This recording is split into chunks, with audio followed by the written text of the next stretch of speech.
परभणीत गेल्या अनेक दिवसापासून पेट्रोल आणि डिझेलचा तुटवडा जाणवत आहे.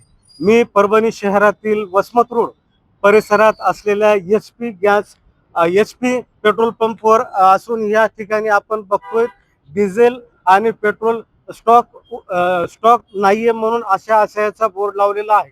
आपण पाहतोय या पेट्रोल पंपच्या परिसरामध्ये शुकशुकाट दिसत आहे आणि या पेट्रोल पंपचे गेट सुद्धा लावलेले दिसत आहे.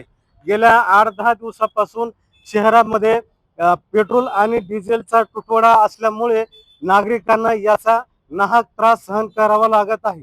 आपण गेल्या जे काही नागरिकांचे जे काही व्यवसाय वगैरे आहेत या पेट्रोल डिझेलमुळे ठप्प झालेले आहेत. यामुळे प्रशासनाने तात्काळ लक्ष देऊन हा प्रश्न मार्गी लावावा अशी नागरिकातून मागणी होताना दिसत आहे. मी विष्णू साईगुंडे, एलियस मराठी, परभणी.